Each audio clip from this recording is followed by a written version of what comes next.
La Segunda Guerra Mundial fue un evento sin precedentes, el cual conllevó actos devastadores, brindando también consecuencias económicas, políticas y sociales.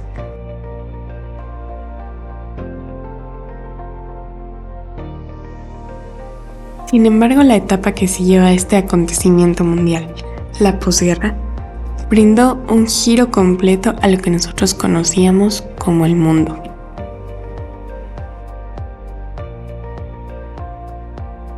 Una lucha entre dos potencias buscando la hegemonía mundial. ¿Cómo impactó esto en la política exterior de México?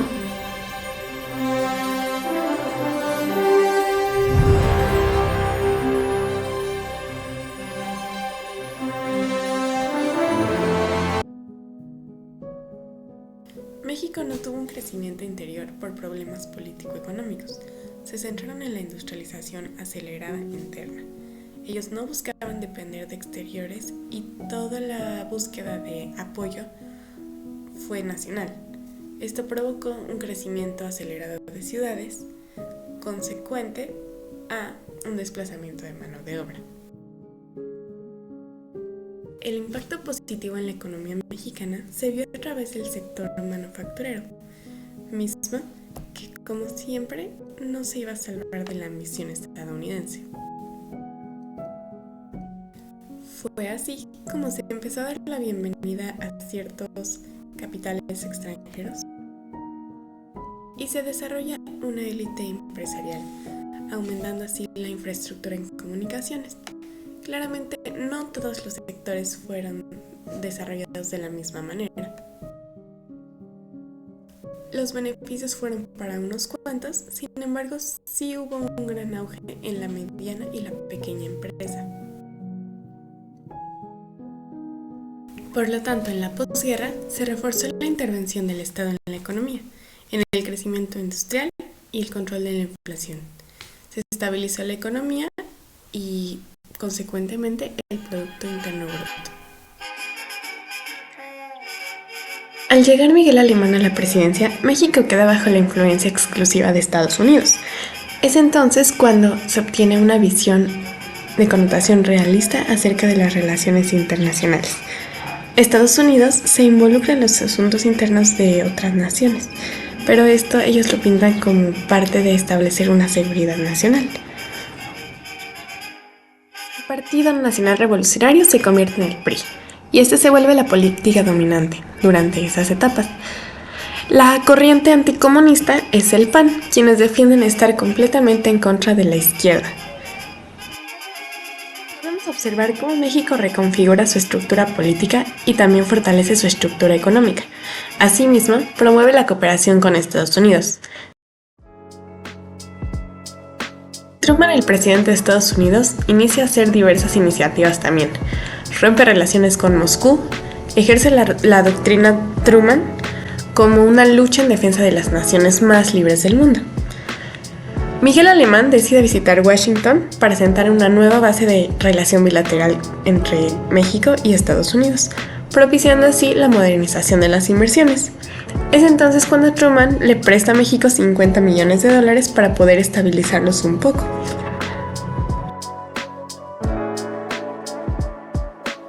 Muchos integrantes de las tropas en 1946 fueron volviendo a casa, por lo tanto ya Estados Unidos no necesitaba su apoyo.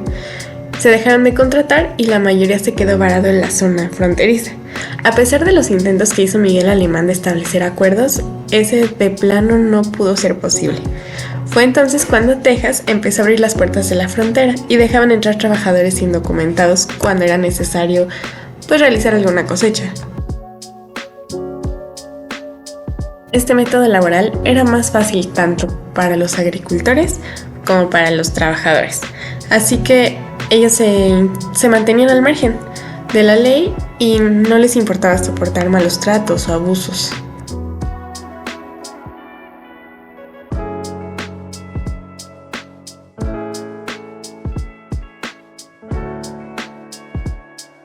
La política desarrollista en México aumentó cuando Truman vino a Chapultepec a la conmemoración de 100 años de la invasión estadounidense. A partir de entonces, le otorgó permiso a México para elevar más de 200 productos en cuanto a sus aranceles. Esto, pues obviamente, mejoró la situación mexicana, ante lo cual comenzaron una propuesta para crear un Banco Interamericano de Desarrollo. Como sabemos, México siempre se llevó bien con las otras naciones sudamericanas y latinoamericanas. Hizo varias demostraciones de diplomacia con Cuba, con Colombia, con Guatemala. Sin embargo, nadie más apoyaba la creación de este banco, y tras la fiebre aftosa, la cual disminuyó bastante la ganadería mexicana, pues ya no pudieron continuar con esta propuesta. La empresa de petróleos mexicanos tenía un gran auge, por lo cual se hicieron diversas propuestas para poder manejar adecuadamente los ingresos. Sin embargo, Estados Unidos nunca lo apoyó, y como en Europa también aumentaron los sistemas de producción de carbón, realmente toda la visión que estaba en México empezó a disminuir bastante. Otra conferencia en la que participó México muy importante fue la de La Habana de 1947. En ella se estableció el famosísimo acuerdo GATT, General sobre Aranceles y Comercios. Sin embargo, México se rehusó a participar en él. El proteccionismo por parte de Estados Unidos se plasma en la creación de la Comisión Económica para América Latina. Roberta Layú, en las Relaciones Exteriores de México, nos expresa muy claramente cómo México propone la igualdad soberana de todos los estados. México es quien evita el derecho de veto en la OEA, también evita demasiadas ambiciones estadounidenses, como la expropiación, como el aumento del pago oportuno de los impuestos. Pero busca el apoyo de otras organizaciones, ¿no? De otras naciones, y esto queda plasmado en la Carta de la OEA, por ejemplo. También en el Tratado de Solución Pacífica. Realmente, sí, Truman decide ayudar a los países de la costa del Mediterráneo con el fin de que no sean controladas por partidos comunistas. George Marshall instaura el Plan Marshall con el fin de reconstruir Europa. Al instaurar este plan, Stalin en la Unión Soviética queda bastante inconforme, se sorprende de hecho, ya que pues están mitigando su aumento, su expansión comunista. Debido a esto, Stalin decide promover un golpe militar en Checoslovaquia y realizar el primer ensayo nuclear en el desierto de Kazán. Washington comienza con la confección de la bomba de hidrógeno, ya inicia esta guerra fría, este mundo bipolar, conllevando a la creación de diversos tratados. Por ejemplo, la OTAN se crea. La economía europea mejora muchísimo, tanto así que a pesar de que México tenía buenas relaciones con Estados Unidos, comienza a tener una mucho mejor conexión con Europa, por ejemplo con Francia o con Alemania. Es entonces cuando llega a la presidencia estadounidense Eisenhower. Como lo describe Miguel Hernández, el Eisenhower en el peligro soviético, ¿no? Un militar general que simplemente tenía en la cabeza que Estados Unidos podía intervenir contra cualquier país con tal de finalizar con la amenaza del comunismo. El siguiente gobernante es descrito por el Instituto de Investigaciones Jurídicas de la UNAM como un gobierno austero, un gobierno discreto en el cual Adolfo Ruiz Cortines lo que quería era estabilizar la economía de México. Esto propició su aislacionismo y su baja interacción con otras naciones europeas.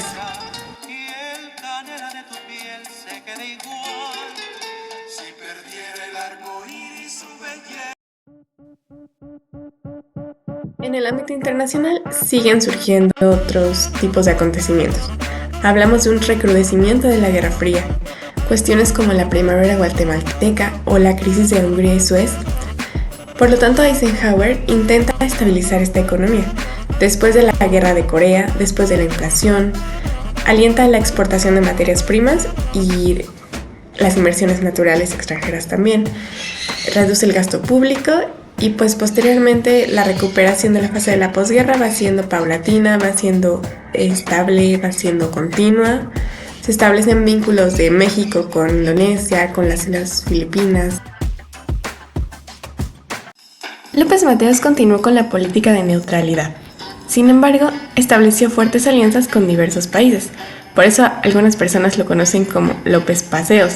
Fue a diversos lugares con tal de afianzar sus alianzas con los diferentes gobiernos. Mantuvo la política de sustitución de importaciones y quiso fomentar la industria nacional. Creó el ISSSTE, nacionalizó la CFE, pero claro, también basado en su autoritarismo, tuvo varias represiones. Asimismo, pronunció su gobierno como de extrema izquierda. Esto provocó el descontento de algunas naciones, por ejemplo, España, con quien rompió algunas relaciones. Sin embargo, mantuvo algunas con otros países socialistas, como la Unión Soviética, como Cuba. A la vez, sus palabras redujeron la confianza de los inversionistas y empresarios. Ellos disminuyeron las inversiones y por lo tanto el gasto público tuvo que aumentar. Otro tratado muy importante en el que él participó fue la promoción del Tratado de Tlatelolco, el cual habla acerca de la prohibición del uso de armas nucleares. Como vemos, Adolfo López Mateos diversificó mucho sus vínculos con las diferentes naciones. Él quería llevar la tradición de diplomacia a una tradición democrática. En el continente americano se siente bastante presión debido al asesinato reciente de Kennedy. Es entonces cuando llega al poder Díaz Ordaz, este presidente que caracteriza su gobierno como autoritario, así como lo mencionan algunos autores como Lorenzo Meyer o Sergio Aguayo, quienes describen que este gobierno no solamente tuvo represiones a los estudiantes, sino también a movimientos sindicales. Díaz Ordaz quería mantener a México en una neutralidad política, sin embargo quería modernizarlo. Es por eso que hizo diversos eventos como las Olimpiadas, la inauguración del metro, creó varias infraestructuras importantes. Sin embargo, a pesar de un reconocido logro que fue firmar el Tratado de Tlatelolco de armas nucleares, su imagen siempre va a estar manchada con la guerra sucia. ¿Qué opino del periodo posguerra? Fue una etapa donde hubo demasiada tensión, tanto económica, política, social, moral. A pesar de no haber sido un conflicto armado como tal, hubo muchos conflictos armados que fueron incluidos en este periodo. México como tal tuvo cierta ventaja por ser el vecino de Estados Unidos. Estados Unidos, como la otra potencia hegemónica que quería tener el poder del país, pues tuvo que instalar su política de proteccionismo tanto con México como con otros países latinoamericanos. La política de neutralidad que adoptó México creo que fue una buena política, ya que realmente no tuvo ningún conflicto. El apoyo que siempre dio a Cuba o a los países comunistas nunca fue intercedido por las ambiciones presidenciales. Claro, todos tenían sus cuestiones, pero siento que al final actuaron en un ámbito políticamente adecuado. Tuvieron obviamente sus modernizaciones, tuvieron su periodo de decaimiento, sin embargo, lograron sostener una estabilidad durante todo ese periodo.